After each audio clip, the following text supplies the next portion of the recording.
ശത്രുക്കളെ തുരത്താൻ ഇന്ത്യയുടെ ബ്രഹ്മാസ്ത്രം തയ്യാർ.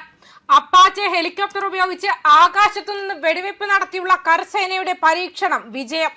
രാജസ്ഥാനിലെ പൊഖ്രാൻ ഫയറിംഗ് റേഞ്ചിൽ നടത്തിയ ഫയറിംഗ് അഭ്യാസത്തിനാണ് ഇന്ത്യൻ സൈന്യം തങ്ങളുടെ ഏറ്റവും പുതിയ ആക്രമണ ഹെലികോപ്റ്ററായ ബോയിംഗ് AH-64 അപ്പാച്ചയുടെ പോരാട്ട വീര്യം പ്രദർശിപ്പിച്ചത്.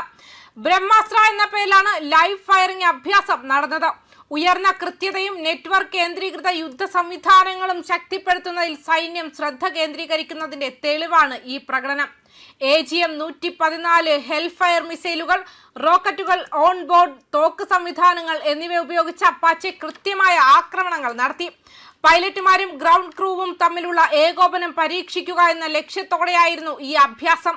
ലോകത്തിലെ ഏറ്റവും നൂതനമായ മൾട്ടി റോൾ കോമ്പാറ്റ് ഹെലികോപ്റ്ററുകളിൽ ഒന്നാണ് Boeing AH-64 Apache. 30 mm chain gun കൊണ്ട് സജ്ജീകരിച്ചിരിക്കുന്ന ഹെലികോപ്റ്ററിന് ഹെൽഫയർ ആന്റി ടാങ്ക് മിസൈലുകളും ഹൈഡ്ര റോക്കറ്റുകളും വഹിക്കാൻ കഴിയും. കൂടാതെ ലോങ് ബോ, റഡാർ, നൈറ്റ് വിഷൻ സെൻസറുകൾ തുടങ്ങിയ നൂതന ടാർഗറ്റിംഗ് സംവിധാനങ്ങളും ഉൾപ്പെടുത്തിയിട്ടുണ്ട്.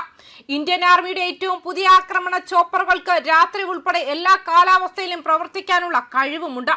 സുസ്ഥിര പരിശീലനത്തിലൂടെയും സിസ്റ്റം പരിശോധനകളിലൂടെയും യഥാർത്ഥ പോരാട്ട സാഹചര്യങ്ങൾക്കായി ഉദ്യോഗസ്ഥരെ സജ്ജമാക്കുന്നതിലാണ് അഭ്യാസം ശ്രദ്ധ കേന്ദ്രീകരിച്ചതെന്ന് അപ്പാച്ചെ 451 സ്ക്വാഡ്രണിന്റെ commanding officer colonel Vikrant Sharma ANIയോട് വ്യക്തമാക്കിയിരുന്നു.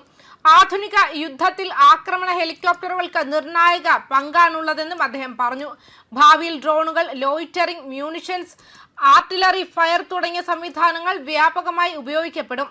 അപ്പാച്ചയോടൊപ്പം സ്വദേശീയ ഹെലികോപ്റ്ററുകളായ പ്രചണ്ഡ്, രുദ്ര എന്നിവയും ഉൾപ്പെടുത്തിയതോടെ സൈന്യത്തിന്റെ യുദ്ധശേഷി ഗണ്യമായി വർദ്ധിച്ചിട്ടുണ്ടെന്നും അദ്ദേഹം കൂട്ടിച്ചേർത്തു. അതേസമയം ആധുനിക യുദ്ധത്തിൽ ആക്രമണ ഹെലികോപ്റ്ററുകളുടെ നിർണായക പങ്ക്, പ്രത്യേകിച്ചും ലാൻഡ് കമാൻഡർമാരുടെ നേരിട്ടുള്ള നിയന്ത്രണത്തിലൂടെയുള്ള കരസേനയ്ക്ക് ഉടനടി ഫയർ സപ്പോർട്ട് നൽകുന്നതിൽ അദ്ദേഹം കൂടുതൽ ഊന്നി പറഞ്ഞു.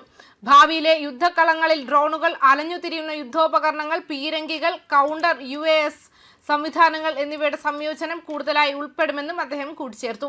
ഇവയെല്ലാം കരസേന നിയന്ത്രിക്കുന്ന തന്ത്രപരമായ വ്യോമാതിർത്തിക്കുള്ളിൽ ഏകോപിപ്പിക്കപ്പെടുന്നു. ലൈറ്റ് കോമ്പാക്ട് ഹെലികോപ്റ്റർ പ്രചണ്ഡ്, ആയുധങ്ങൾ ഉപയോഗിച്ചുള്ള അഡ്വാൻസ്ഡ് ലൈറ്റ് ഹെലികോപ്റ്റർ രുദ്ര തുടങ്ങിയ തദ്ദേശ പ്ലാറ്റ്ഫോമുകൾക്കൊപ്പം അപ്പാച്ചെ ഹെലികോപ്റ്ററുകളുടെ വരവ് സൈന്യത്തിന്റെ പോരാട്ട ശേഷിയെ ഗണ്യമായി ശക്തിപ്പെടുത്തിയിട്ടുണ്ടെന്നും കേണൽ ശർമ്മ ചൂണ്ടിക്കാട്ടി.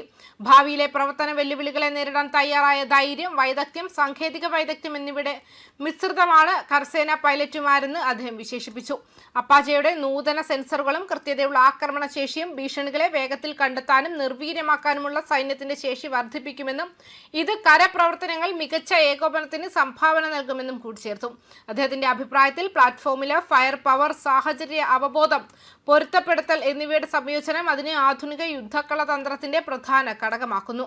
മാത്രമല്ല, ബ്രഹ്മാസ്ത്ര അഭ്യാസത്തിന്റെ ഒരു വിജയകരമായ പരീക്ഷണമായി വിശേഷിപ്പിച്ച കേണൽ ശർമ്മ വികസിച്ചുകൊണ്ടിരിക്കുന്ന ഭീഷണിയുടെ അന്തരീക്ഷത്തിൽ സൈന്യത്തിന്റെ വളർന്നുവരുന്ന സാങ്കേതിക മികവും പോരാട്ട സന്നദ്ധതയും ഇത് പ്രകടമാക്കിയതായി പറഞ്ഞു.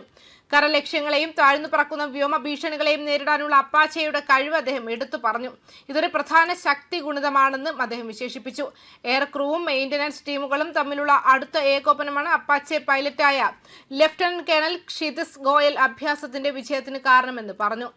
ടാർഗറ്റിംഗ് നടപടിക്രമങ്ങൾ പരിഷ്കരിക്കുന്നതിനായി പൈലറ്റുമാർ കർശനമായ പരിശീലനത്തിലും റിഹേഴ്സലിനും വിധേയരായതായും സാങ്കേതിക ടീമുകൾ വിശദമായ പരിശോധനകൾ നടത്തുകയും ഹെലികോപ്റ്ററുകളും ആയുധ സംവിധാനങ്ങളും ദൗത്യത്തിന് തയ്യാറാണെന്ന് ഉറപ്പാക്കുകയും ചെയ്തുവെന്നും പറഞ്ഞു.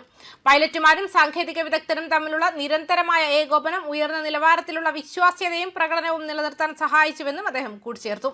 സംയോജിത ശ്രമങ്ങൾ കൃത്യവും സുരക്ഷിതവുമായ പ്രവർത്തനങ്ങൾ നടപ്പിലാക്കാൻ സഹായിച്ചു.